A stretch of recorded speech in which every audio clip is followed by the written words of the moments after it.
Hi, I'm Tim Roble, and welcome to another episode of Adventure Athlete.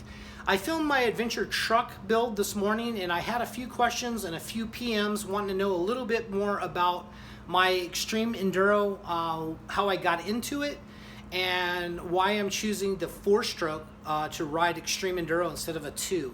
So let's get to it. What I have here is a 2017 450 XCF. I wanted to choose this bike. It is a linkage bike with an air fork, and that was two of the things that I really wanted to try. As extreme enduro is getting higher speeds through some of the desert sections, I really feel like the linkage and being able to tune suspension for the terrain of the day, I think it really helps out to have the air fork. I love it. Tune it well, and I understand how it works. I run different air settings and clicker settings for, say, trials versus extreme enduro, or enduro cross versus extreme enduro, and dual sport. This is my one bike concept. So I built this bike as a dual sport, so I could do the AMA dual sport stuff on it. I race enduro cross on it. I race extreme enduro, and I also compete in the full season of Southern California trials. I compete in the sportsman class on this motorcycle. Some of the things that I was a little worried about for this bike was running hot. So let's go over a few of the things that I've done to cool this bike off. So initially when I got this bike, I just did a complete build on the motorcycle. First thing I put on it was the KTM Power Sports fan. I believe that's made by Trail Tech. You can see the water temp is 94 degrees. Outside currently, we're probably 98 here on the patio. Why I'm down low, we'll cover some of the armament. I built this skid plate, and the skid plate's set up to take hard hits all the way around. It's 250 thousandths on the bottom, 188 on the sides, and 120 covering the covers. It goes all the way back and meets the Fastway linkage guard, and then it's topped off by the Enduro Engineering shark fin. Here's the picture of the video of the big shock and linkage. This bike runs so well off-road.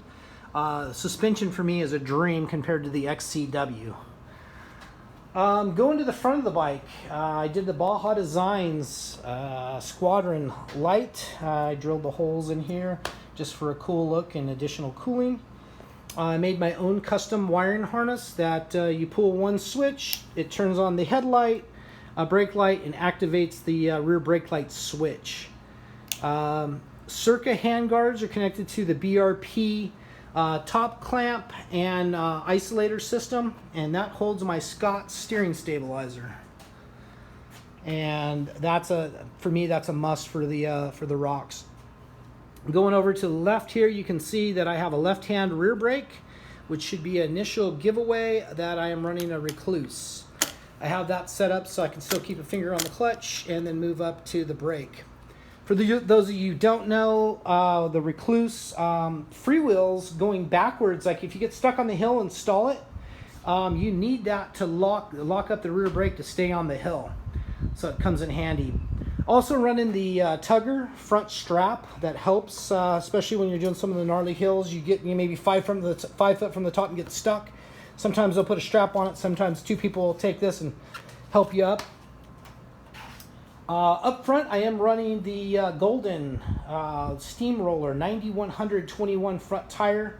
I run that at 5.5 PSI with the tubeless system. Coming to the back, Kenda Equilibrium with the tubeless also. I run that about between 5 and 7 pounds depending on what I'm doing and what the speeds are. This tire I really like. It's even though it's a little worn right now, it's super soft and gives you great traction.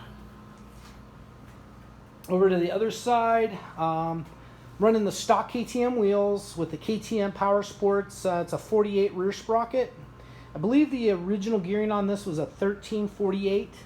I do drop down to a 12 for trials and real slow stuff, but most of the time I use stock gearing for enduro cross and extreme enduro.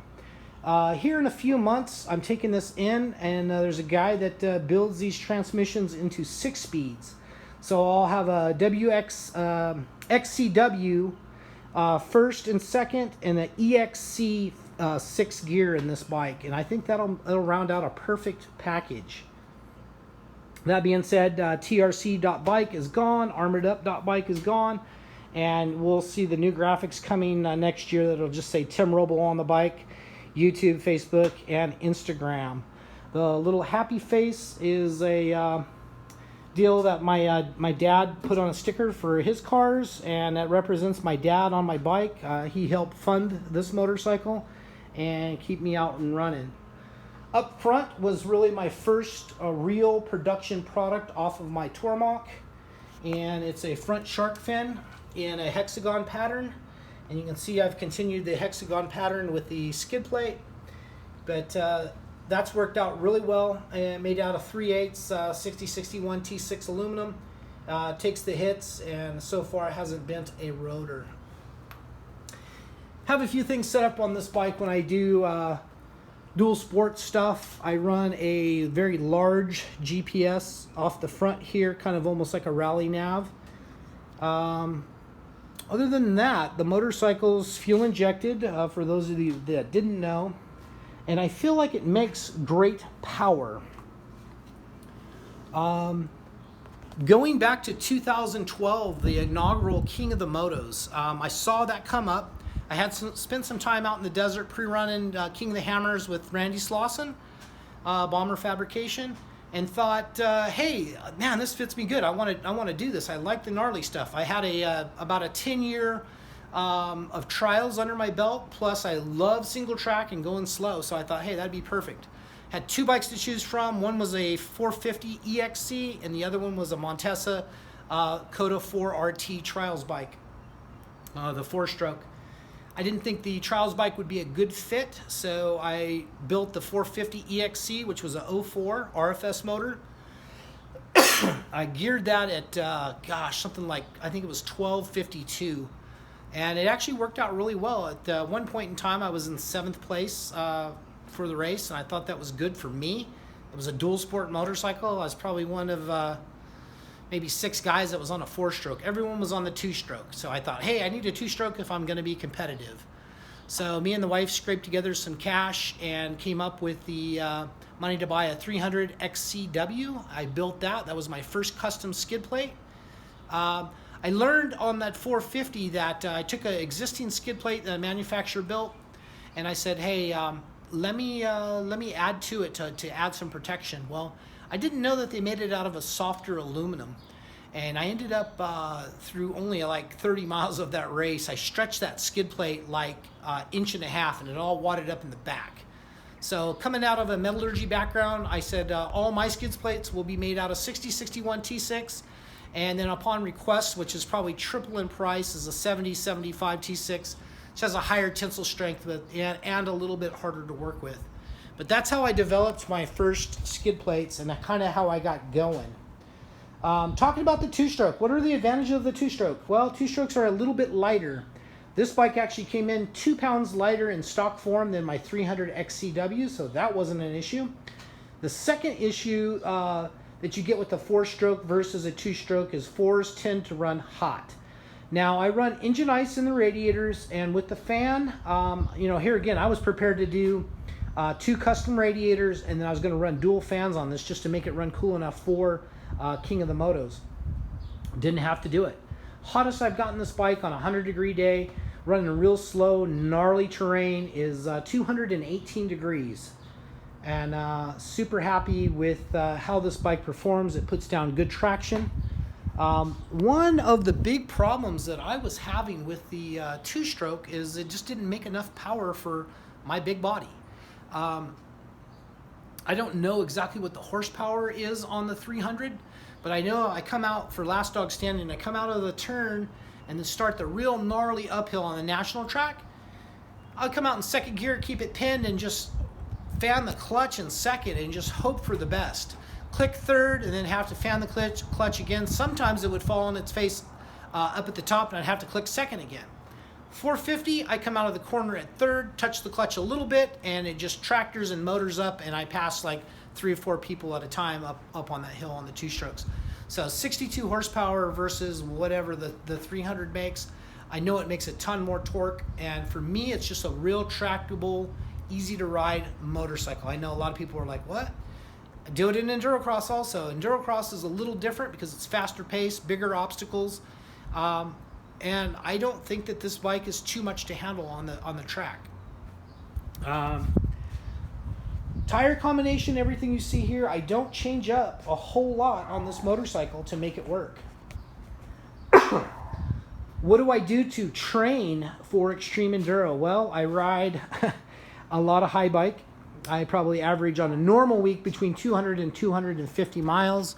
I'm Tim Roble on Strava if you want to follow me. One of those things, it's like I probably ride a motorcycle when I am actually training for extreme enduro twice a week. The rest of the time is done on the bicycle and running and lifting weights. Do I wish I could train more? Yes. One of the downfalls of racing Endurocross is we don't have a good track to practice on. Closest track is probably an hour drive from me, and for me it's just not worth it to go up, unload, ride a track that you're only going to ride maybe 25 or 30 laps on, and then you're just too done. For me, I'm too done. Extreme Enduro is a little different because I can go out here in the outback and I can find gnarly stuff to go ride all day, you know, rock washes and all that. Some of that transfers over into Endurocross, but like a matrix, you really need to practice a matrix. If you don't have one to practice on, it's really tough to do come race day. But Extreme Enduro is a different beast. So I hope that answers a lot of questions for you guys that had questions this morning. For those that didn't, hopefully you've enjoyed this video and it's been informative for you. If you like this type of thing, hit like and subscribe. I am going to shoot some more videos out at Glen Helen, Last Dog Standing, so we'll see some of the pros competing. I probably am not going to run a GoPro because it's just too much for me to do on race day. But I will film with my phone and get as much good footage as I can. Once again, if you have any comments, questions, hit me up in the comments below. And we'll go from there. I'll try to answer all of your questions. But that's going to be it for now. I'm Tim Roble. Thank you for watching. I appreciate each and every one of you, and I'll catch you here next time.